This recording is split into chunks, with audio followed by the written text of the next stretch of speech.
যুক্তির আকাশে প্রতিবাদী সূর্য, তুমি সাইড তুমি মুগ্ধ, এই স্লোগানে আমরা শুরু করব আমাদের আজকের ছায়া সংসদে। ছায়া সংসদে বিতার্কিকরা যে বিষয় নিয়ে কথা বলবে সেটি হচ্ছে সিন্ডিকেট এবং বাজার অস্থিরতা নিয়ে আমাদের বিতার্কিকরা তাদের আজকে সরকারি দলের পক্ষ থেকে যারা প্রস্তাব উত্থাপন করবে সেটি হচ্ছে Bangladesh university of business and technology, এবং এই প্রস্তাব নিয়ে আলোচনায় অংশগ্রহণ করে বিরোধী দল হিসাবে কুমিল্লা ভিক্টোরিয়া সরকারি কলেজের বিতার্কিকরা। আজকের এই প্রতিযোগিতায় যে 5 জন সম্মানিত বিচারক বিচার কার্য সম্পাদন করবেন এবার তাদের সাথে আমি আপনাদের পরিচয় করে দিই। আমাদের সাথে সম্মানিত বিচারক হিসেবে রয়েছেন সাংবাদিক Iqbal Ahsan, business and economic incharge ও বিশেষ প্রতিনিধি চ্যানেল 24। পরবর্তী বিচারক সাংবাদিক দৌলত আক্তার মালা, বিশেষ প্রতিনিধি ফিনান্সিয়াল এক্সপ্রেস। এরপরে সম্মানিত বিচারক হিসেবে রয়েছেন অধ্যাপক আবু মোহাম্মদ রইস, লেখক, বিতর্ক সংগঠক ও নাট্যকার। পরবর্তী বিচারক সাংবাদিক মোহাম্মদ আলমগীর হোসেন, বিজনেস এডিটর, দৈনিক সময়ের আলো। এবং সর্বশেষ বিচারক সাবেক বিতার্কিক ও আরেকজন সাংবাদিক মোহাম্মদ আতিকুর রহমান। সম্মানিত বিচারক মণ্ডলী, যে সকল বিষয়ের নম্বর প্রদান করবে তা হলো প্রস্তাব, কৌশল, দলীয় অবস্থান ব্যাখ্যা 5, উপস্থাপনা 5, উচ্চারণা বাচনভঙ্গিতে 5, তথ্য 5, যুক্তি প্রয়োগ 5 এবং পয়েন্ট মোকাবেলায় 5 নম্বর প্রদান করবেন আজকের এই সম্মানিত বিচারক মণ্ডলী প্রতিযোগীদের বক্তব্যের আলোকে। বিতর্ক অনুষ্ঠানটি পর্যবেক্ষণ করে আমাদের আজকের এই ছায়া সংসদে প্রধান অতিথি হিসাবে আজকে যে দুটি দল অংশগ্রহণ করছে তাদের বক্তব্যের উপর ভিত্তি করে যিনি বক্তব্য প্রদান করবেন সেই প্রধান অতিথি হচ্ছেন জাতীয় ভোক্তা অধিকার সংরক্ষণ অধিদপ্তরের সম্মানিত মহাপরিচালক জনাব মোহাম্মদ আলিম আক্তার খান।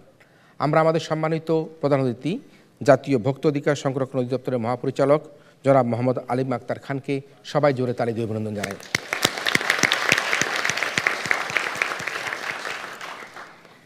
আমরা আমাদের প্রধান অতিথি জনাব মোহাম্মদ আলিম আক্তার খানের বক্তব্য শুনবো আয়োজনের একেবারে শেষে। তবে জানিয়ে রাখি, প্রত্যেক বক্তা বক্তব্য উপস্থাপন করার জন্য মোট 4 মিনিট সময় পাবে। এক্ষেত্রে 3 মিনিটের সতর্ক সংকেত এবং 4 মিনিটের চূড়ান্ত সংকেত ধ্বনি দেওয়া হবে। শুরু করছি আমাদের আজকের ছায়া সংসদ। প্রস্তাবিত বিষয় সম্পর্কে আমরা জেনেছি যে সিন্ডিকেট এবং বাজার অস্থিরতার জন্য আসলে দায় নিয়ে আমাদের আজকের ছায়া সংসদ। আমি সর্বপ্রথম আহ্বান করব আজকের ছায়া সংসদের মাননীয় সংসদ নেতা তথা প্রধানমন্ত্রী সুমাইয়া আক্তারকে তার প্রস্তাব উত্থাপন এবং উত্থাপিত প্রস্তাবের আলোকে বক্তব্য প্রদান করবার জন্য। মাননীয় সংসদ নেতা। 75 বছর বয়সী গোলতাজ বেগম যখন কানের দুল বিক্রি করে টিসিবি ট্রাকের লাইনের সামনে দাঁড়ায়, খাদ্য মূল্যস্ফীতি যখন 12% এবং সার্বিক মূল্যস্ফীতি যখন 10%-এর ঘরে যায় মাননীয় স্পিকার, তখন এই জুলাই বিপ্লবের সংসদের দায়িত্ব হয়ে দাঁড়িয়েছে কেন আজ এই বাজার অস্থিরতা কে দায়ী এর পেছনে এই প্রশ্নের উত্তর উদ্ঘাটন করা। সেই লক্ষ্যে মাননীয় স্পিকার আপনাকে ধন্যবাদ জানিয়ে আজকে সংসদে যে প্রস্তাবনাটি উত্থাপন করতে চাচ্ছি তা হলো বিগত সরকার সৃষ্ট সিন্ডিকেটই বাজার অস্থিরতার জন্য দায়ী।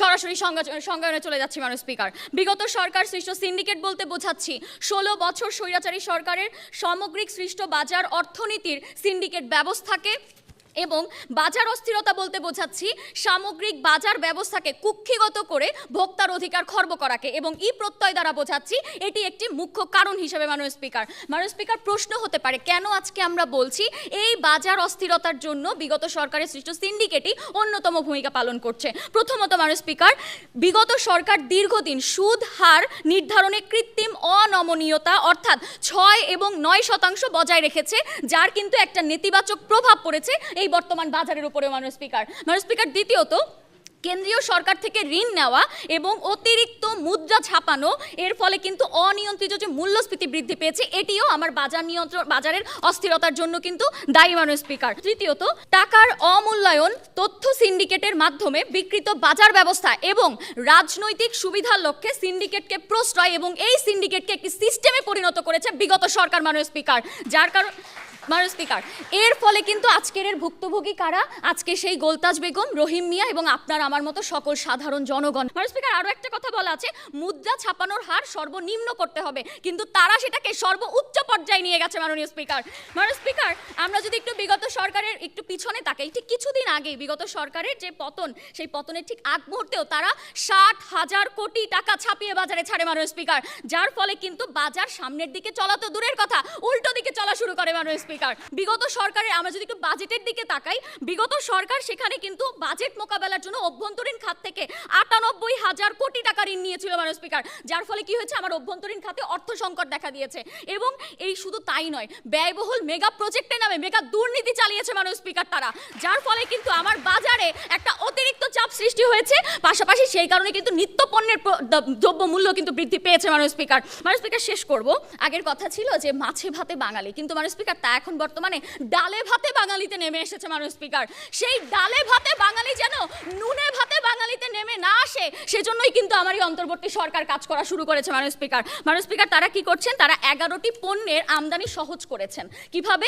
তারা এই জন্য উদ্যোগগুলো নিচ্ছেন। পাশাপাশি তারা ঋণপত্র এবং এলসি মার্জিন ছাড়াই নিত্যপণ্য আমদানি করার অনুমোদন দিচ্ছেন। মাননীয় স্পিকার, তারা যেসব প্রতিষ্ঠান খাদ্য নিত্য প্রয়োজনীয় পণ্য আমদানি করে তাদেরকে ব্যাংক থেকে ঋণ নেওয়ার কোনো সীমা রাখেনি। মাননীয় স্পিকার, এবং পাশাপাশি বাজার নিয়ন্ত্রণ টাস্কফোর্স গঠন ইত্যাদি অনেক যুগোপযোগী পদক্ষেপ তারা গ্রহণ করছে, যাতে করে সেই সিন্ডিকেটের যে রেশটা রয়ে গেছে সেই রেশ কাটিয়ে আমাদের স্বপ্নের বাংলাদেশ 2.0 গঠন হবে বলে আমি আশা করি। মাননীয় স্পিকার, তাই মাননীয় স্পিকার, আজকে সংসদে যেন এই প্রস্তাবনাটি গৃহীত হয় তার জোর দাবি জানাচ্ছি। ধন্যবাদ মাননীয় স্পিকার, ধন্যবাদ সবাইকে।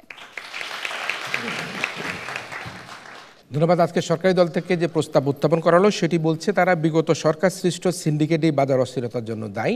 আমরা এবারে বিরোধী দলের বক্তব্য শুনবো। আমি এবারে আহ্বান জানাচ্ছি আমাদের আজকের এই ছায়া সংসদের মাননীয় বিরোধী দলীয় নেতা অভিষেক করকে এই পর্যায়ে আজকের এই প্রস্তাবের আলোকে তার বক্তব্য প্রদান করবার জন্য। মাননীয় স্পিকার, সরকার দলের মাননীয় প্রধানমন্ত্রীর 4 মিনিটের বক্তব্য শুনে আমার মির্জা গালিবের একটি কথা মনে পড়ে গিয়েছে। মির্জা গালিব বলে গিয়েছেন, জীবনভর গালিব একই ভুল করে গেল, ধুল চেহারাতে ছিল, আয়না সাফ করে গেল। মাননীয় স্পিকার, আজকে আমাদের অবস্থা হয়েছে এরকম।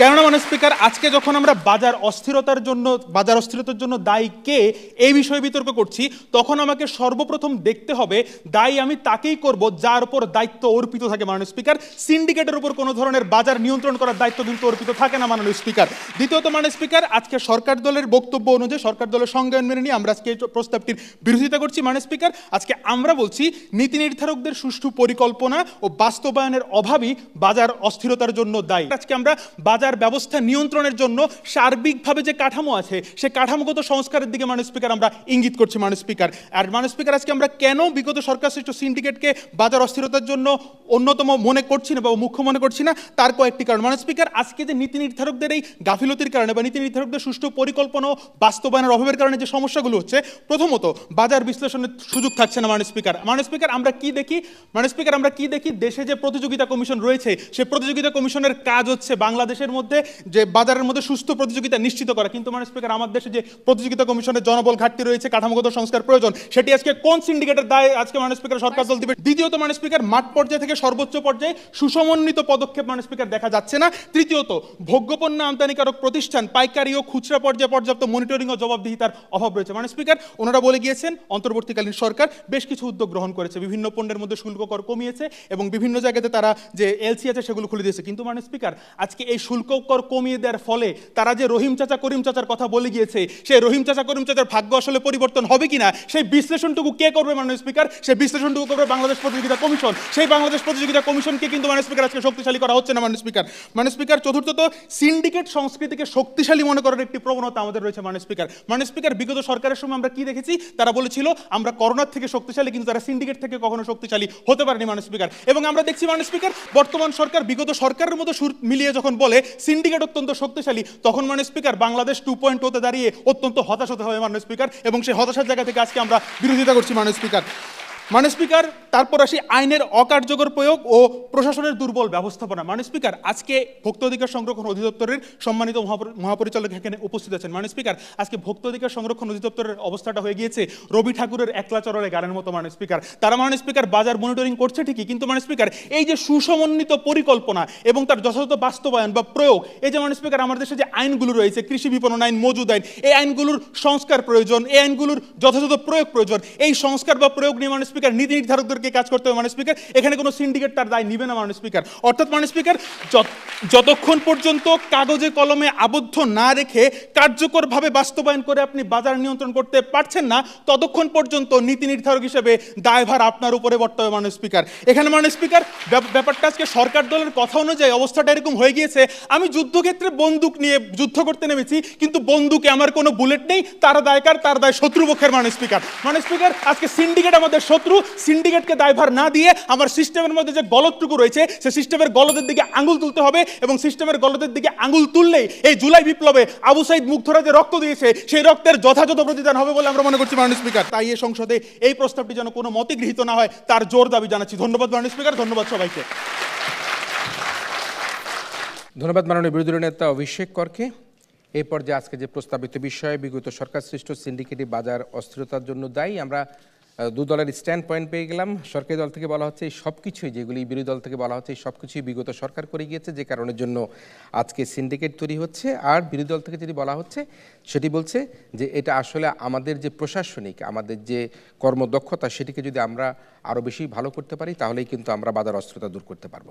আমরা এই পর্যায়ে আহ্বান জানাচ্ছি আমাদের আজকের এই ছায়া সংসদের মাননীয় ছায়ামন্ত্রী রোদেলা ইসলাম পূর্বাকে তার বক্তব্য প্রদান করবার জন্য। শুরু করছি টিসিবির একটি পরিসংখ্যান দিয়ে। টিসিবি এর পরিসংখ্যান বলেছে গত এক বছরে পেঁয়াজের দাম বেড়েছে 140%, আলুর দাম বেড়েছে 82%, ব্রয়লার মুরগির দাম বেড়েছে 27%, সব ধরনের চালের দাম বেড়েছে 2 থেকে 5%। আর সবজির বাজার যখন সেঞ্চুরি করেছে ঠিক তখনই আমার বিরোধী দলীয় নেতা বলে গেলেন নীতি নির্ধারকের সুষ্ঠু পরিকল্পনার অভাবে নাকি বাজার রাজা অস্থির। অস্থিরতার জন্য তিনি দায়ী করে গেলেন মনিটরিংয়ের অভাব, বাজার অব্যবস্থাপনা, উৎপাদন ও বিপণন ও চাহিদার সমন্বয়হীনতা ইত্যাদি ইত্যাদি। ভাই, মুখ্য গৌণ কারণ যেমন আপনারা বোঝেননি, ঠিক তেমনই পুরো ব্যবস্থাকে যে ফ্যাসিড সরকার 16 বছর ধরে চক্রগৃহে বন্দি করেছে সেটাও আপনারা পুরোপুরি বোঝেননি।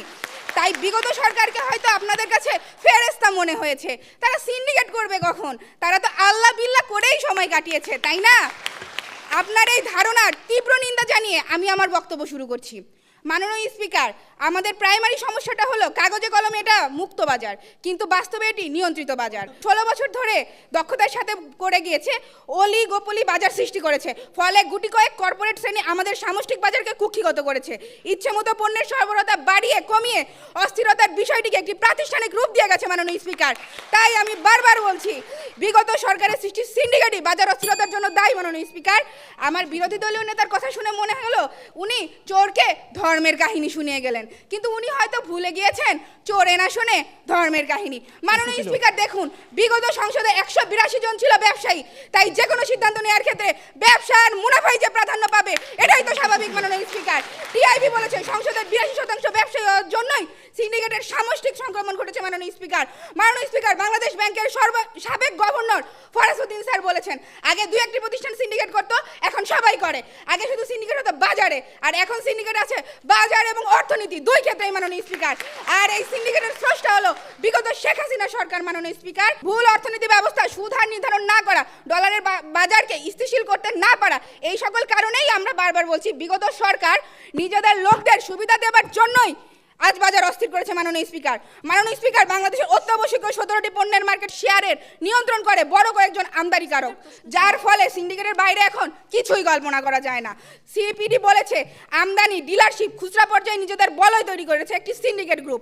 ব্যাংকের ব্যবস্থাপনাও রয়েছে তাদের সিন্ডিকেট, যার কারণে আপনার কাছে পর্যাপ্ত অর্থ থাকা সত্ত্বেও সিন্ডিকেটের কারণে আপনি কোনো পণ্য আমদানি করতে পারবেন না, আপনি ঋণপত্র খুলতে পারবেন না, আপনি এলসি করতে পারবেন না।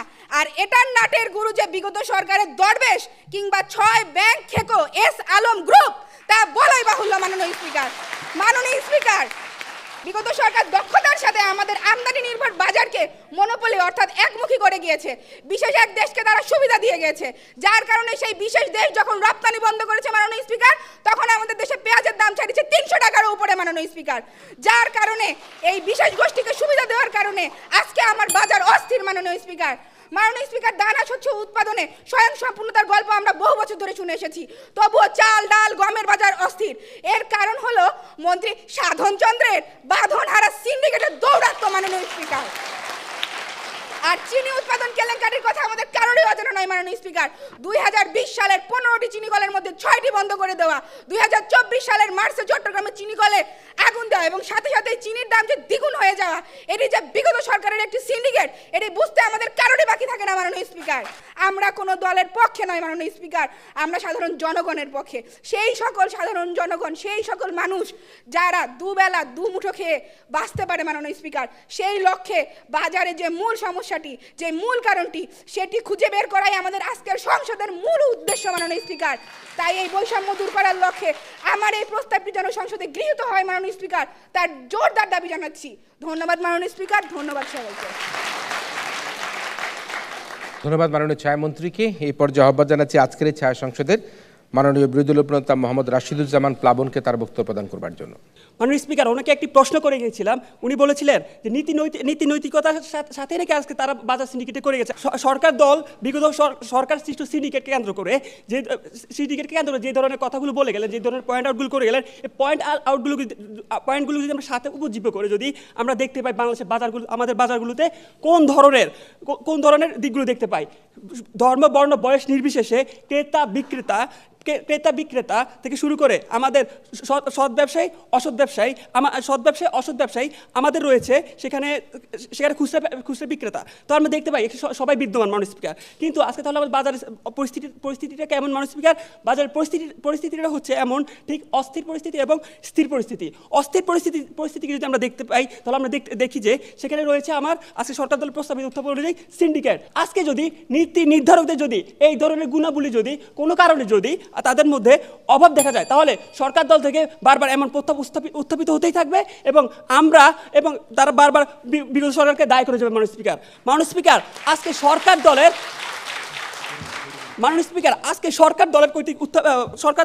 দলের দুজনের বক্তব্য শুনে মনে হয়েছে মহাকাশ গবেষণার জন্য জ্যোতির্বিজ্ঞানীকে নয়, জ্যোতিষী নিয়োগ দেওয়া হয়েছে। মাননীয় স্পিকার,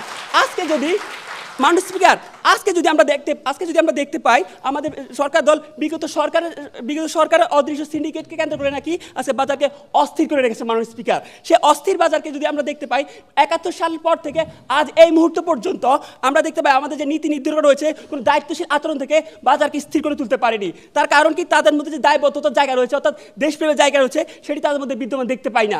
এখন আমার প্রশ্ন হচ্ছে, আমরা যদি আজকে আমাদের নীতি নির্ধারক যদি দেশপ্রেমে বলিয়ান হয়ে তারা যদি আজকে সুষ্ঠু আইন প্রয়োগ এবং সুষ্ঠু পরিকল্পনা করে যদি প্রয়োগ করতে পারে তাহলে নেটোর মতো শক্তিশালী জোট এসেও আমাদের বাজারকে অস্থির করে তুলতে পারবে না। মাননীয় স্পিকার, পেঁয়াজের দামের জাজে যখন ক্রেতার চোখে পানি থাকে তখন আমরা দেখতে পাই আমার যে অন্তর্বর্তীকালীন সরকার রয়েছে তড়িঘড়ি করে ভারতের সাথে আমাদের যে বাণিজ্য রুট রয়েছে সেটি খুলে দেয় এবং বিভিন্ন পণ্যের উপর শুল্কপত্র কর প্রত্যাহার করে। এখন আমার প্রশ্ন হচ্ছে, সেই কর প্রত্যাহার করার পর আমার তৃণমূল পর্যায়ে অর্থাৎ মাঠ পর্যায়ে আমি দেখতে পাই কি হয়, আমার ক্রেতা এবং বিক্রেতা থেকে শুরু করে সব ধরনের ভোক্তা রয়েছে তারা সুফল পায় না। তার কারণ কি? তার কারণ হচ্ছে আমার যে এখানে যে ধরনের আমার প্রতিযোগিতা কমিশন রয়েছে, আমার যে ধরনের প্রশাসন রয়েছে, তাদের নীতি নির্ধারক রয়েছে, তাদের কি হয়, তারা সেই ধরনের যে জবাবদিহিতার জায়গা, তাদের যে দায়বদ্ধতার জায়গা সেটি তারা করতে পারেনি। যার কারণে আজকে আমার নীতি নির্ধারকদের সুষ্ঠু পরিকল্পনা এবং বাস্তবায়নকে আমরা এখানে দায়ী করছি। মাননীয় স্পিকার, আমরা যদি আরও দেখতে পাই আমাদের টাস্ক ফোর্স নামক যে একটি স্পেশাল ফোর্স এখানে গঠন করা হয়েছে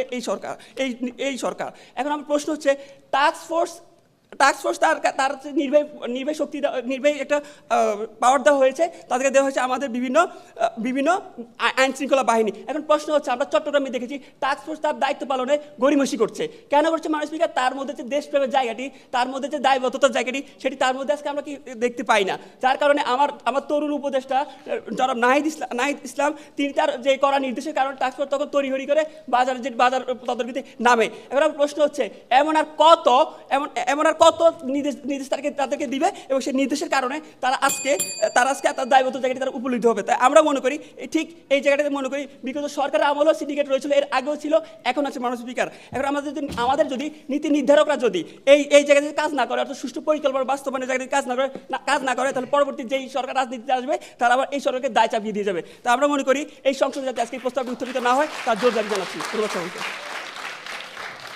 ধন্যবাদ মাননীয় বিরোধী দলীয় উপনেতা মোহাম্মদ রাশিদুজ্জামান প্লাবনকে। এই পর্যায়ে আহ্বান জানাচ্ছি মাননীয় সদস্য সরকারি দলের মোহাম্মদ সাইফ সিয়ামকে তার বক্তব্য প্রদান করবার জন্য। মাননীয় স্পিকার, আমাদের বিরোধী দলের দুইজনের কথা শুনে মনে হলো উনারা বোধহয় আপার মিষ্টি কুমড়ার বেগুনি আর কাঁঠালের বার্গারের রেসিপিটি খুব ভালোভাবে আয়ত্ত করে এসেছে। সেই জন্যই তাদের বারবার মনে হচ্ছে যে সিন্ডিকেট কোনোভাবেই বাজার অস্থির করছে না। মাননীয় স্পিকার, আজকে আমরা দেখছি তারা বলছে কি টাস্ক ফোর্সের চট্টগ্রাম, তারা হয়তো সংবাদটি ঠিকভাবে পড়েনি, সেখানে 90,000 টাকা জরিমানা করা হয়েছে চট্টগ্রামের একটিমাত্র অভিযানেই। মাননীয় স্পিকার, এবার আসি আমরা মাননীয় বিগত সরকারের কিছু কাজের দিকে আমরা লক্ষ্য দিই। বিগত সরকার ছিল কেমন? লুটপাট, ঋণ নিয়ে ঘি খাওয়ার প্রবণতা, অতিরিক্ত টাকা ছাপানো, ডলার সংকট, মুদ্রার ভুললিপি, অলিগোপলি বাজার ব্যবস্থা সৃষ্টি করার মাধ্যমে যে সিন্ডিকেট সৃষ্টি করেছে সেটি আজকে আমাদের এই বাজার ব্যবস্থাকে ধ্বংস করে দিচ্ছে, বাজার অস্থিরতা সৃষ্টি করছে। মাননীয় স্পিকার, এই প্রেক্ষাপটে আজকে দাঁড়িয়ে আমরা বিতর্কটি করছি যেটি আমাদের বিরোধী দল বুঝতে ব্যর্থ হয়েছে। মাননীয় স্পিকার, চলুন মাননীয় স্পিকার দেখি দৈনিক শিরোনামগুলোতে কি বলেছে। বাজার আওয়ামী লীগ সিন্ডিকেট অক্ষত সমকাল, বাজার নিত্যপণ্যের বাজার এখনো আওয়ামী সিন্ডিকেটের নিয়ন্ত্রণে, বাংলা ট্রিবিউন। মাননীয় স্পিকার বাস্তবতা যখন এমন, তখন শাক দিয়ে মাছ ঢাকার যে যুক্তি তারা বারবার পেশ করছে সেটা আর খাটে না, এটা বলারও কোনো বাহুল্য রাখে না। মাননীয় স্পিকার অলিগার্কিক বাজার, বিগত 16 বছর যাবৎ ফ্যাসিস্ট সরকার অলিগার্কিক বাজার অর্থনীতি চর্চা করছে। মাননীয় স্পিকার সব ব্যবস্থা নিয়ন্ত্রিত হয়েছে কয়েকটি মাত্র জায়ান্ট কোম্পানির হাতে, যারা এই সরকারেরই দোসর। তোষণমূলক এমন ব্যবস্থার ফলে বাজার আজ অবধি অস্থির, নিয়ন্ত্রণহীন। যেখান থেকে বেরিয়ে আসার জন্য মাননীয় স্পিকার আমাদের এই অন্তর্বর্তীকালীন সরকার টাস্কফোর্স গঠন করেছে। আমাদের অন্তর্বর্তীকালীন সরকার টাস্কফোর্স গঠন করেছে, পণ্যের উপর থেকে শুল্ক পরিহার করেছে, এলসির মার্জিন কমিয়ে দেওয়া হয়েছে যাতে আমদানি বেশি হয়, আমাদের এই সংকটটা যাতে কাটে। আজকে আমাদের প্রধান অতিথি মোহাম্মদ আলিম আক্তার স্যার নেতৃত্বে ভোক্তা অধিকার অধিদপ্তর দিন রাত পরিশ্রম করছে, অভিযান চালাচ্ছে এই বাজার নিয়ন্ত্রণের জন্য। মাননীয় স্পিকার আমরা যদি লক্ষ্য করি, স্যারের একটি কথা আমি কোট করছি। স্যার বলেছেন, সাপ্লাই চেইনে কেউ যদি হাত দেয় তবে সেই হাত আমরা আইনের কঠিন ব্যবস্থার মাধ্যমে চূর্ণ বিচূর্ণ করব। জি মাননীয় স্পিকার, এই কণ্ঠস্বরে আমরা বিশ্বাস করি বিগত সরকার সৃষ্ট সিন্ডিকেট আমরা ভেঙে কান করে দিব। মাননীয় স্পিকার পলিসি রিসার্চ ইনস্টিটিউটের বলছে 1 বছরে ডলারের দাম বেড়েছে 22%, কিন্তু মাননীয় স্পিকার যদি আমরা লক্ষ্য করি 29 থেকে 200% পর্যন্ত পণ্যের দাম বাড়িয়েছে এই বিগত সরকার সৃষ্ট সিন্ডিকেটরা। মাননীয় স্পিকার এইসব যে দাম বাড়ানো হয়েছে এর বিরুদ্ধে কোনো পদক্ষেপ নেয়নি 16 বছর যাবৎ থাকা বিগত সরকার। কেন? কারণ হচ্ছে তারা চোরে মাস্তুতো ভাই, এবং 16 বছর ধরে এই মাস্তুতো ভাইকে তারা চাচাতো ভাইতে রূপান্তর করেছে। মাননীয় স্পিকার আজকের বাজার অস্থিরতার জন্য দায়ী সেটি বোঝার জন্য কোনো রকেট সায়েন্সের প্রয়োজন নেই। মাননীয় স্পিকার সিপিডি চাল, ডাল, তেল, লবণ, চিনি সহ 11টি নিত্যপণ্যের মার্কেট শেয়ার বিশ্লেষণ করে দেখাচ্ছে বেশিরভাগ পণ্যের বাজারই নিয়ন্ত্রিত হচ্ছে বিগত সরকারের ঘনিষ্ঠ ব্যবসায়ী সিন্ডিকেট দ্বারা। মাননীয় স্পিকার দেখুন, দুয়ে কিন্তু 4 মিলে যাচ্ছে। এরপরেও আমার বিপক্ষ দল যে বিগত সরকার সৃষ্ট সিন্ডিকেট এই অস্থিরতার জন্য দায়ী না। মাননীয় স্পিকার আজ এমন পরিস্থিতি হয়েছে, ভোক্তা ঠকছে, উৎপাদক ঠকছে, লাভ করছে শুধু ওই ফ্যাসিস্ট সরকারের গড়ে তোলা সিন্ডিকেট চক্র, যারা লুটপাট চালিয়েছে দেশের সকল জায়গাতেই, সিন্ডিকেটবাজি করে দাম বাড়িয়ে লুটে নিয়েছে হাজার কোটি টাকা। মাননীয় স্পিকার আপনার এই সংসদে এই প্রস্তাবটি গ্রহণ করতে হবে। যদি প্রস্তাবটি গৃহীত না হয় তবে এই ফ্যাসিস্ট সরকারের দোষরদের দায়মুক্ত করা হয়। মাননীয় স্পিকার আমরা চাই না আর কেউ পূর্ণিমার চাঁদকে দেখে ভাবুক ঝলসানো রুটি। ধন্যবাদ মাননীয় স্পিকার, ধন্যবাদ সকলকে। ধন্যবাদ মাননীয় সদস্য সরকারি দলের মোহাম্মদ সাইফ সিয়ামকে তার বক্তব্যের জন্য। এরপর আহ্বান জানাচ্ছি আজকের এই ছায়া সংসদের মাননীয় বিরোধী দলীয় সদস্য সানজিদা ফারিয়া সুরভিকে তার বক্তব্য প্রদান করবার জন্য। মাননীয় স্পিকার, মাননীয় প্রধানমন্ত্রী দায়িত্ব শব্দটি দিয়ে বক্তব্য শুরু করেছিলেন। একজন সাধারণ মানুষের কাছে ন্যায্য মূল্যে পণ্য পৌঁছে দেওয়ার দায়িত্ব যখন নীতি নির্ধারকরা নেয়, সেই জায়গায় যদি সঠিক মূল্যে পণ্য পৌঁছে দিতে না পারে সেই দায়ভারটুকু নীতি নির্ধারককে নিতে হবে। আজকে দায়িত্ব যার, দায়বোধ তার। সাংসদ বলে গেলেন যে সিন্ডিকেট ভাঙার দায়িত্ব হচ্ছে নীতি নির্ধারকদের। মাননীয় স্পিকার, অর্থাৎ বাজার স্থিতিশীল রাখার দায়িত্ব যার, যদি বাজার অস্থিতিশীল হয় সেই দায়ভারটুকু তাদেরকে নিতে হবে। ঠিক এই জায়গা থেকে আমরা বলছি যে বাজার অস্থিরতার জন্য দায়ী নীতি নির্ধারকদের সুষ্ঠু পরিকল্পনা এবং বাস্তবায়নের অভাব। মাননীয় স্পিকার, আপনাকে অসংখ্য ধন্যবাদ আমাকে আজকের এই মহান ছায়া সংসদে সুযোগ প্রদানের জন্য। উত্থাপিত প্রস্তাব, এই সংসদ মনে করে বিগত সরকারের সৃষ্ট সিন্ডিকেটই বাজার অস্থিরতার জন্য দায়ী, সম্পূর্ণরূপে বিরোধিতা করছি। মাননীয় স্পিকার, আমরা যদি একটু লক্ষ্য করি, আজকে সরকার দলের 3 জন বক্তা তাদের বক্তব্যে সম্পূর্ণ দোষ দিয়ে গিয়েছেন নীতি নির্ধারকদেরকে। সরকার কিন্তু নীতি নির্ধারণী পর্যায়ের সর্বস্তরে রয়েছে। সেই জায়গা থেকে মাননীয় স্পিকার আমরা দেখি যে বাংলাদেশে যারাই এই নীতি নির্ধারণের জায়গাটিতে যান তারা হয় দোষ দেন বিগত সরকারকে, না হয় সিন্ডিকেটকে। তারা বলেন যে সিন্ডিকেট ভাঙার জন্য কাজ করছি, কাজ করে যাব, আমরা সিন্ডিকেটের জন্য কাজ করতে পারছি না।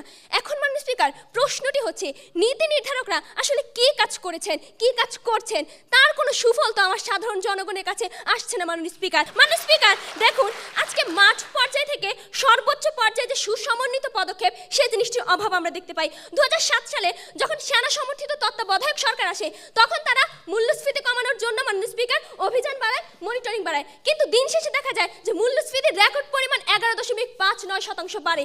পরবর্তী সরকার এসে ঠিক একই পথ অবলম্বন করে এবং বর্তমানে তাই হচ্ছে। এখন আমার প্রশ্নটি হচ্ছে, নীতি নির্ধারকদের কাজ কি শুধুমাত্র খুচরা পর্যায়ে গিয়ে অভিযান চালানো? দাম বাড়লে কি খুচরা পর্যায়ে গিয়ে অভিযান চালানো মাননীয় স্পিকার? বরঞ্চ আমদানি, ডিস্ট্রিবিউটর, খুচরা পর্যায়ে এই সরবরাহ ব্যবস্থার মধ্যে যে পরিমাণ হচ্ছে মাননীয় স্পিকার সমন্বয় দরকার ছিল, সেই সমন্বয়টির অভাব আমরা দেখতে পাই। মাননীয় স্পিকার, আজকে মূল্য তালিকা ঝুলি আসলে কি হবে যদি সেই ঝুলে থাকা তালিকার মূল্যটি জনবান্ধব না হয়? একজন নীতি নির্ধারক হিসেবে আমাকে নজর দিতে হয় মূল্য তালিকা ঝুলছে কিনা তার দিকে নয়, আমাকে নজর দিতে হয় সে ঝুলে থাকা মূল্য তালিকাটা আমার একজন সাধারণ মানুষের নাগালের মধ্যে কিনা। মাননীয় স্পিকার, সেই জায়গায় আমরা আজকে নীতি নির্ধারকদের দায়ী করছি। এই যে টাস্ক ফোর্স গঠন করা হলো, নিঃসন্দেহে এটি অন্যতম একটি ভালো দিক এবং আমরা আশা করি এটি যদি সফল হয় তাহলে হয়তোবা বাজারে শৃঙ্খলা আসবে। কিন্তু কথা হচ্ছে, টাস্ক ফোর্স উৎপাদন, পাইকারি, ভোক্তা পর্যায়ের মাঝে যাতে দামের পার্থক্য ন্যূনতম থাকে তা নিশ্চিত করে এবং সব স্টেক হোল্ডারদের সাথে মত বিনিময় করবে।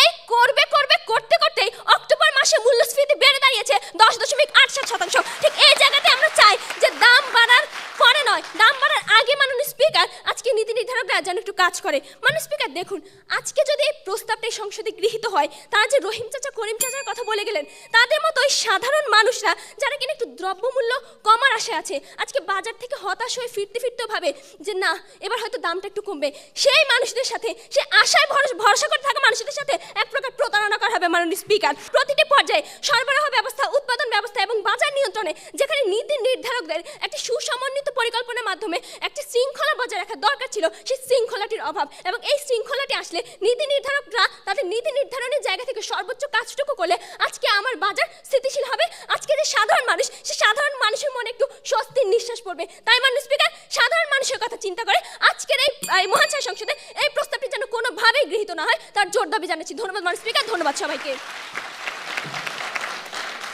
ধন্যবাদ। আমরা তিনজন 6জন বক্তব্য শুনেছি। আমাদের সাথে সম্মানিত প্রধান অতিথি জনাব মোহাম্মদ আলিম আক্তার খান, মহাপরিচালক জাতীয় ভোক্তা অধিকার সংরক্ষণ অধিদপ্তর, তিনি আছেন, প্রধান অতিথি হিসেবে তার বক্তব্য প্রদান করবেন।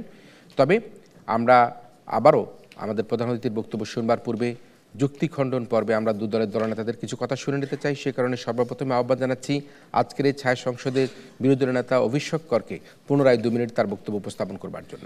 মাননীয় স্পিকার, আজকে সরকার দলের বক্তব্য শুনে আমার একটি বাংলা প্রবাদ মনে পড়ছে, যেটি হচ্ছে ইল্লত যায় না ধুলে আর স্বভাব যায় না মোলে। মাননীয় স্পিকার, আজকে তারা বারবার কিন্তু বলে যাচ্ছে ভুল মুদ্রানীতির কথা, মনোপলির কথা, অলিগোপলির কথা। মাননীয় স্পিকার, আমরা তো সেই কথাই বলছি যে নীতি নির্ধারকদের ভুল পরিকল্পনা বা সুষ্ঠু পরিকল্পনার অভাবেই তো ভুল মুদ্রানীতি মাননীয় স্পিকার প্রণীত হয়েছে। মাননীয় স্পিকার, আজকে তাদের যে মন্ত্রী রয়েছে, মন্ত্রীকে আমরা প্রশ্ন করে গিয়েছিলাম যে বর্তমানে যদি যে সিন্ডিকেট আছে সেই সিন্ডিকেটের দায়ভার আপনি কার উপর দেবেন? মাননীয় স্পিকার, উনি বলে গিয়েছেন চাঁদাবাজির একটি পরিসংখ্যানের কথা। মাননীয় স্পিকার, অত্যন্ত হাস্যকর এবং অযৌক্তিক কথা উনি বলে গিয়েছেন। মাননীয় স্পিকার, তারা মুদ্রাস্ফীতির কথা বলে গিয়েছে। মাননীয় স্পিকার, স্বাধীনতার পর থেকে গত 53 বছরে মুদ্রাস্ফীতি বাংলাদেশের একটি অন্যতম সমস্যা। মাননীয় স্পিকার, মুদ্রাস্ফীতির দোহাই দিয়ে আপনি নীতি নির্ধারকের জায়গাগুলোকে সংস্কার করার যে বিষয়টি সেটিকে আপনি এড়িয়ে যেতে পারেন না। মাননীয় স্পিকার, তার পাশাপাশি যদি আমরা আসি, আজকে তাদের কথা শুনে মাননীয় স্পিকার জীবনানন্দ দাশের ভাষায় বলতে ইচ্ছে করে, আশার বাণী আমি অনেক শুনিয়াছি, বাস্তবায়নের রূপ দেখিতে চাই। আর মাননীয় স্পিকার, আজকে আমরা বাস্তবায়নের কথা বলছি। বর্তমানে সাংসদ ওনার বক্তব্যে বলে গিয়েছেন যে উনি যে নীতি নির্ধারকদের যে জায়গাটুকু রয়েছে, নীতি নির্ধারকদের আরো বেশি শক্তিশালী করে। মাননীয় স্পিকার,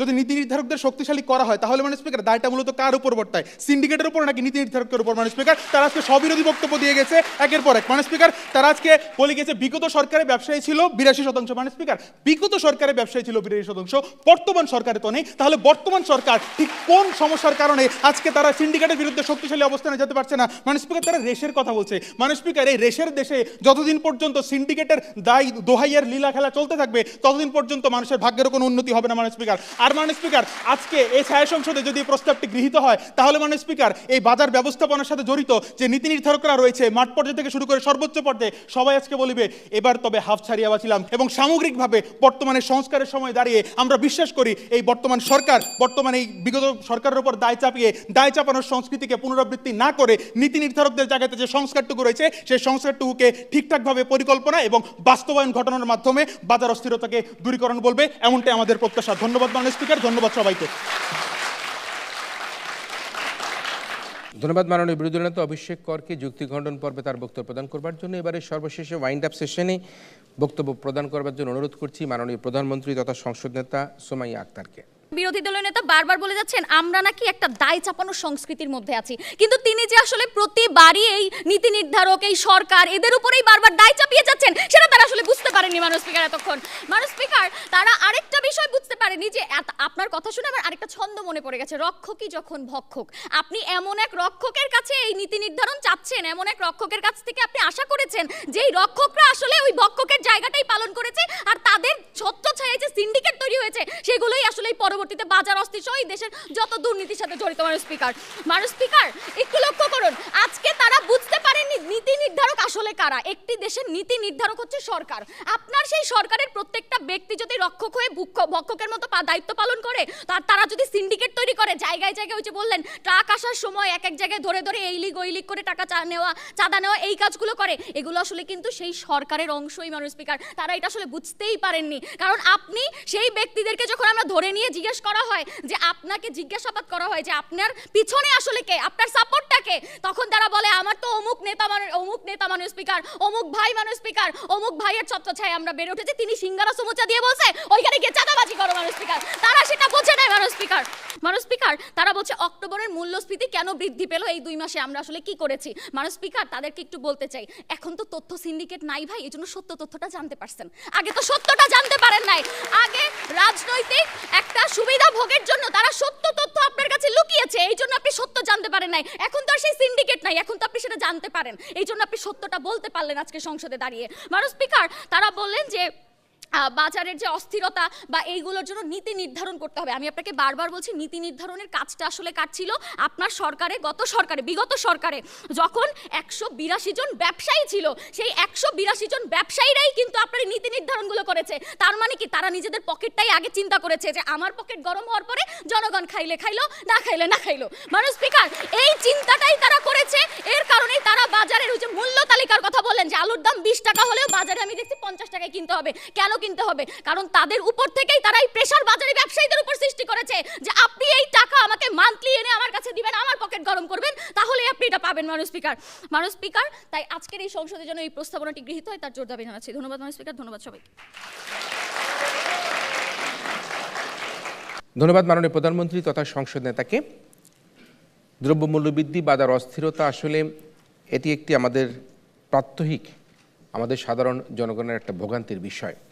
এখন আজকে যে প্রশ্নটি এসেছে যে আসলে এই যে দ্রব্যমূল্য বৃদ্ধির এই সিন্ডিকেট অস্থিরতা, এই অস্থিরতাকে সরকারি দলের পক্ষ থেকে তারা বলে গেল যে এটির জন্য বিগত সরকারের যে ফ্যাসিস্ট সরকারের যে দোসরা, তারাই কিন্তু এই বাজার সিন্ডিকেট তৈরি করে রেখেছে, তার রেশ এখনও রয়ে গিয়েছে, সে কারণের জন্য এখনও বাজারকে নিয়ন্ত্রণ করা সম্ভব হচ্ছে না। আমরা একটা জিনিস কিন্তু সবাই বলতে চাই, সেটি হচ্ছে সাধারণ মানুষ কিন্তু আগে ভাতের অধিকার চায়, তারপরে ভোটের অধিকারের প্রশ্নে আসে। আপনি যদি ভাতের অধিকার নিশ্চিত করতে না পারেন, তাহলে কিন্তু ভোটের অধিকার কিন্তু নিশ্চিত করা নিয়ে মানুষ কিন্তু সেটা ততটুকু ঘামাবে না। তাই আমরা অন্তর্বর্তীকালীন সরকার যখন ক্ষমতায় এসছে, তখন আমরা ভোট, ভাত, গণতন্ত্র, অধিক গণতন্ত্র, সে অধিকার নিশ্চিতের কথা দেখতে পাচ্ছি, আমরা শুনতে পাচ্ছি, আমরা সেই দাবি করছি। এবং আমরা বিগত অন্তর্বর্তীকালীন সরকারের পূর্বে যারা দেখেছি যে আমরা ভোট এবং ভাতের অধিকার থেকে কিন্তু সর্বক্ষেত্রেই কিন্তু বঞ্চিত হওয়ার গল্প কিন্তু অনেক সময় আমরা শুনেছি। আমরা দেখেছি যে আমরা অনেক উলম্ফন দেখেছি, আমরা অনেক উন্নয়নের গল্প শুনেছি, দেশের রিজার্ভ বৃদ্ধির কথা শুনেছি, আমরা বৈদেশিক আয় বাড়ার কথা শুনেছি, কিন্তু আসলে সেগুলি কি সঠিক ছিল কিনা সেটি কিন্তু এখন আমরা আমাদের অন্তর্বর্তীকালীন সরকারের মাধ্যমে আমরা কিন্তু সেটা জানতে পারছি।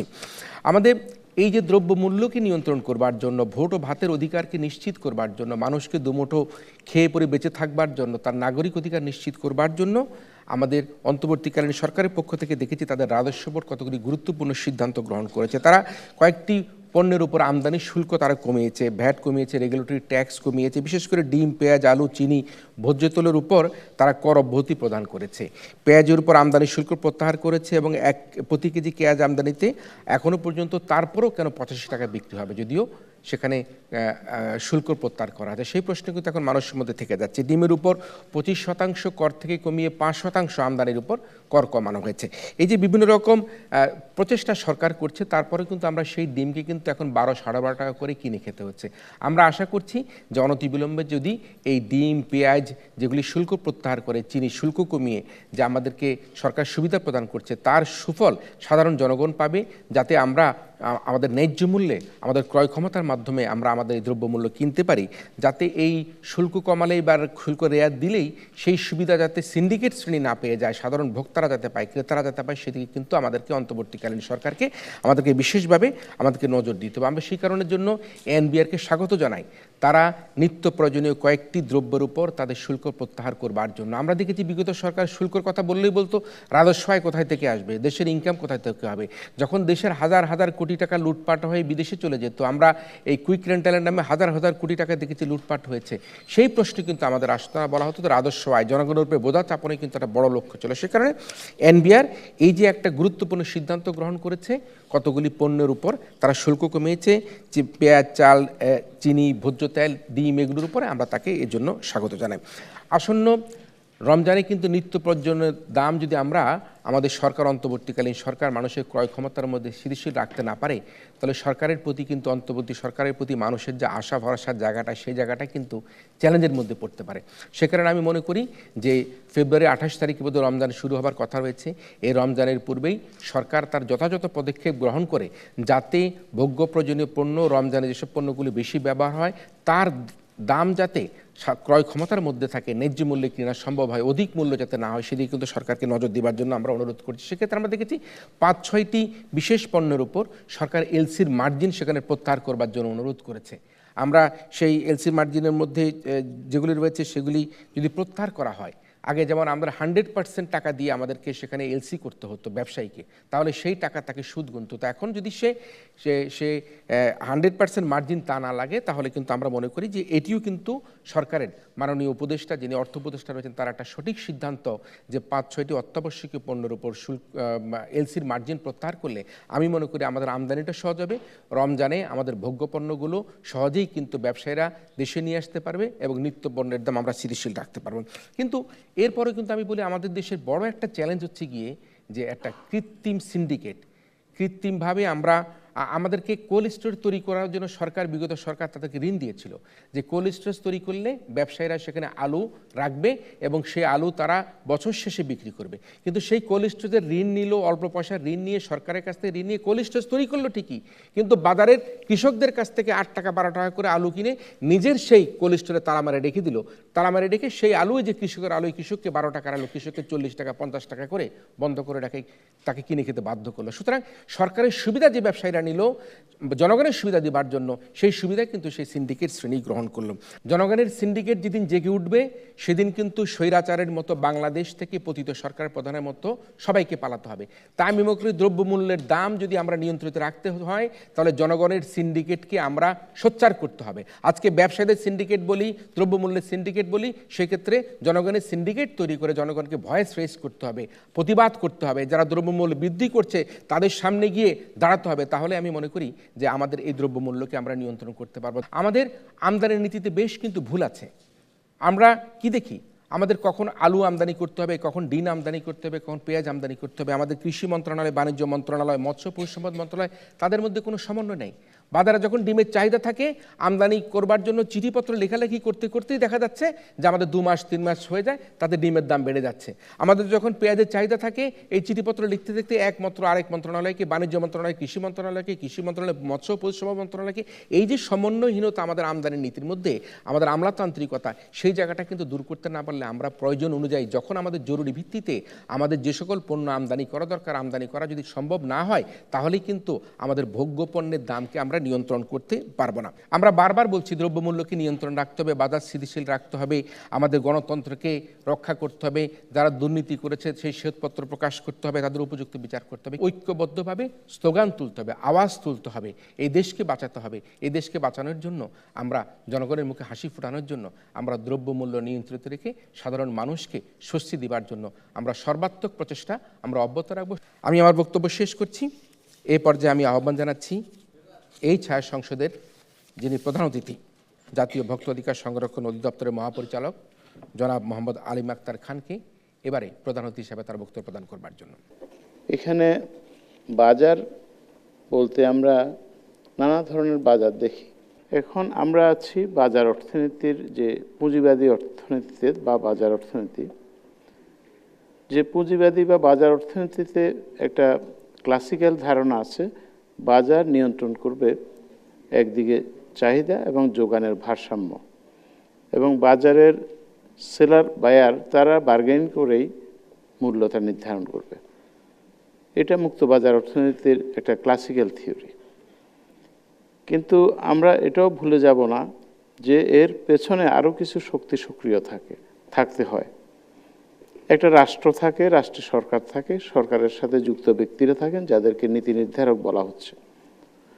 ফলে বাজার যদি সঠিকভাবে আচরণ না করে, বাজারের মুক্ত বাজারের এই যে সংস্কৃতি, তা যদি সঠিকভাবে প্রতিফলিত না হয়, কাউকে না কাউকে সে দায়িত্বটা পালন করে এটাকে সঠিক জায়গায় আনতে হবে।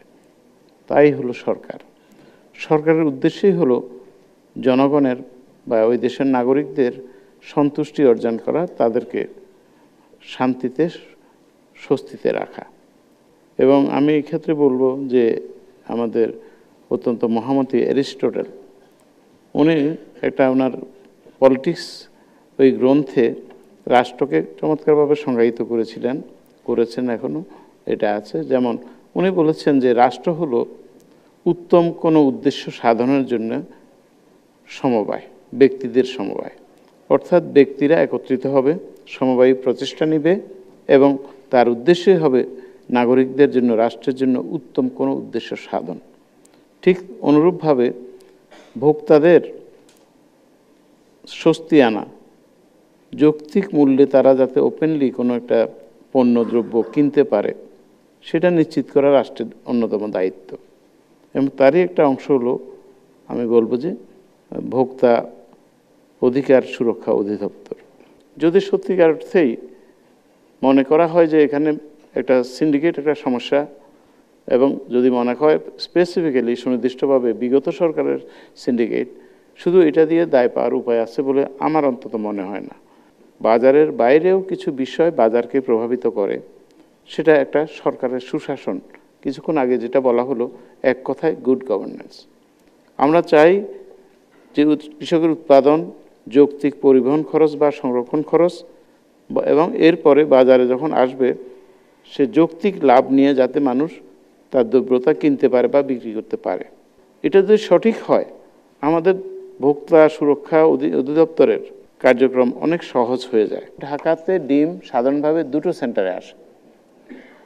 ঢাকা দক্ষিণে কাপ্তান বাজার, উত্তরে তেজগাঁ।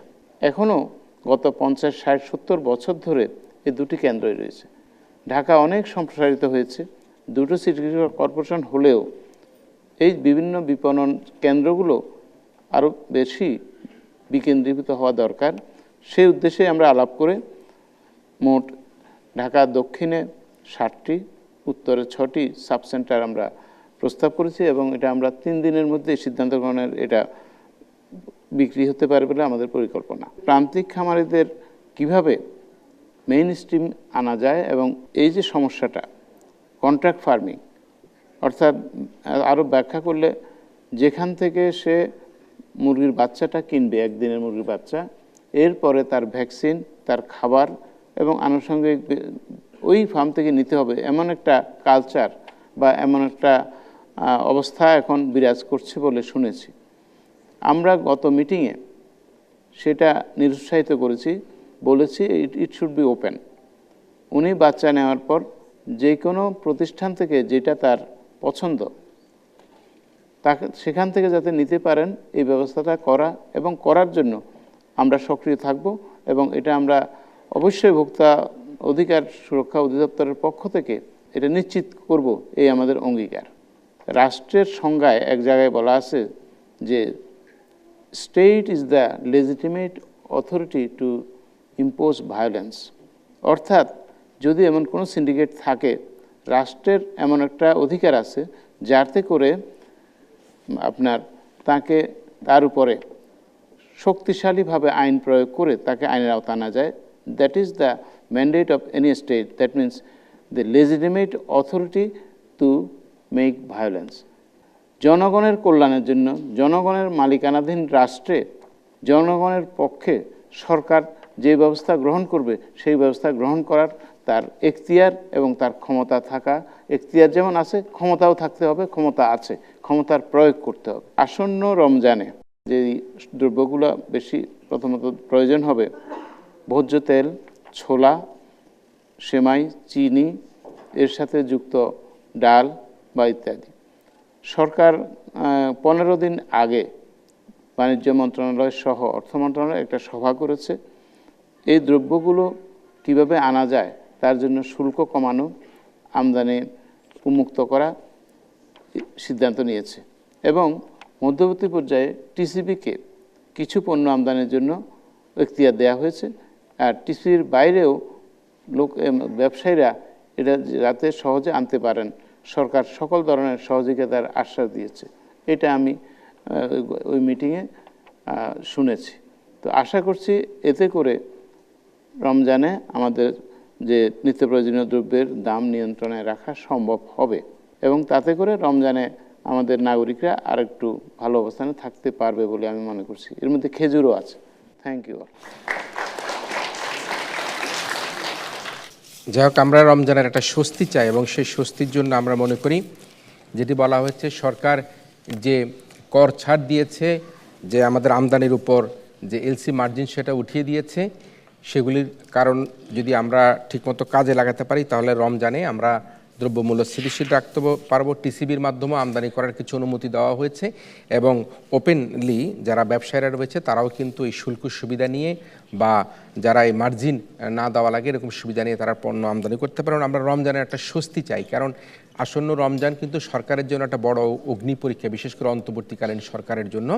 এবং এই রমজানে দ্রব্যমূল্যকে স্থিতিশীল রাখবার জন্য সরকারের সকল কর্মপরিকল্পনা গ্রহণের মধ্যে দিয়ে সাধারণ মানুষের যাতে কষ্ট না হয়, রোজাদারদের যাতে কষ্ট না হয়, সাধারণ যারা মানুষ রয়েছে তারা যাতে এই যে আমরা ছোলা বলি, চিনি বলি, ভোজ্য তেল বলি, ডাল বলি, এগুলো যাতে অতিরিক্ত দামে কিনতে না হয় সেদিকে আমরা অন্তর্বর্তীকালীন সরকারের বাণিজ্য উপদেষ্টার প্রতি বিশেষভাবে আমরা নজর দিব এবং এই শুল্ক প্রত্যাহার করবার জন্য আমরা আবারও এনবিআরকে ধন্যবাদ জানাচ্ছি। আমরা একটা জিনিস নিশ্চিতভাবে বলতে চাই, সেটি হচ্ছে আমরা যারা সাধারণ ক্রেতা বা সাধারণ ভোক্তারা রয়েছি, আমরা কিন্তু এই সরকার ওই সরকার আমরা খুব কম বুঝি। আমরা বুঝি আমার সাধারণ নাগরিকরা স্বস্তিতে আছে কিনা, তারা তাদের ক্রয় ক্ষমতার মাধ্যমে তারা দ্রব্যমূল্য কিনতে পারে কিনা, সে তার বাচ্চার স্কুলের বেতন দিতে পারে কিনা, সে বাস ভাড়া ঠিকমতো দিয়ে সে চলাচল করতে পারে কিনা, সে তার অফিস থেকে ফেরার পরে স্বস্তি মোতাবেক আবার অফিসে যেতে পারবে কিনা পরের দিন, এগুলি কিন্তু আমাদের সাধারণ নাগরিকদের একটা বড় প্রত্যাশা থাকে। তবে অন্তর্বর্তীকালীন সরকারের কাছে যেহেতু দীর্ঘদিন থেকে 15 বছর থেকে মানুষের মুখ বন্ধ ছিল, মানুষ তথ্যের অধিকার থেকে বঞ্চিত ছিল, গুম খুন হরতাল রাজনীতি ছিল, সে কারণে মানুষ যাতে অনেক দিন ধরে কথা বলতে পারেনি, তাদের ন্যায্যতার দাবি তুলতে পারেনি, সে কারণে অনেক দাবি দেওয়া কিন্তু এই সরকারের কাছে রয়েছে। তবে আমি মনে করি আমরাও এই দাবিটি গুরুত্ব সহকারে করতে চাই, যাতে অন্তর্বর্তীকালীন সরকার দ্রব্যমূল্যের দাম নিয়ন্ত্রিত রেখে সাধারণ মানুষের মধ্যে একটা স্বস্তি ফিরিয়ে দেয়। বিগত সরকারের সিন্ডিকেটের অজুহাত তুলে বর্তমান অন্তর্বর্তী সরকার তাদের কর্মপরিকল্পনা যদি পিছিয়ে পড়ে তাহলে কিন্তু যে লাউ সেই কুদু হবে। সুতরাং অভিযোগ পাল্টা অভিযোগ না তুলে আমরা মনে করি যাতে আমরা দ্রব্যমূল্য সঠিক দামে, ন্যায্য দামে আমাদের ভোক্তারা ক্রেতারা কিনতে পারে সেই প্রত্যাশাই করছি। আমরা আমাদের ফলাফল পেয়ে গিয়েছি। বিগত সরকার সৃষ্ট সিন্ডিকেটই বাজার অস্থিরতার জন্য দায়ী। যারা এই প্রস্তাবের পক্ষে আছেন তারা হাঁ বলুন। প্রস্তাবের পক্ষ দল হাঁ বলুন। যারা প্রস্তাবের পক্ষে আছেন হাঁ বলুন। আর যারা প্রস্তাবের বিপক্ষে আছে না বলুন। প্রস্তাবের বিপক্ষ দল না বলুন। যারা প্রস্তাবের বিপক্ষে আছে না বলুন। আমরা হা না ভোট পেয়েছি, বিচারকদের রায় পেয়েছি, নম্বরের ব্যবধান খুব একটা বেশি নয়, দুটি দলই খুব ভালো বলেছে। এই সংসদে এই প্রস্তাবটি গৃহীত হয়েছে।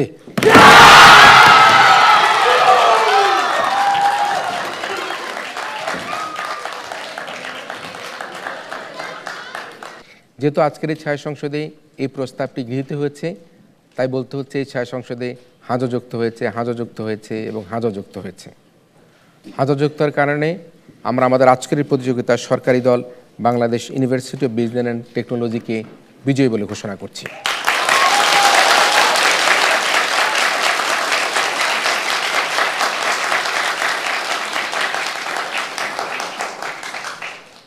অভিনন্দন রইল Bangladesh university of business and টেকনোলজিকে তাদের চমৎকার বক্তব্যের জন্য।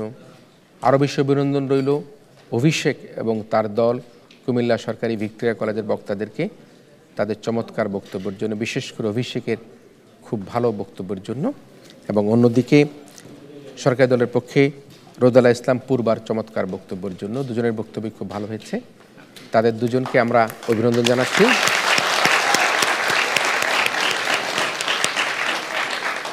একই সাথে সম্মানিত বিচারক মণ্ডলী সহ আজকের এই ছায়া সংসদটি যারা টেলিভিশনের পর্দায় দেশে অথবা বিদেশে দেখলেন, আপনাদের সবাইকে আমাদের আগামী ছায়া সংসদ, আগামী মক পার্লামেন্ট দেখার আমন্ত্রণের মধ্যে দিয়ে আজকের মতো পাবলিক পার্লামেন্ট বিতর্ক প্রতিযোগিতা এখানেই শেষ করছি।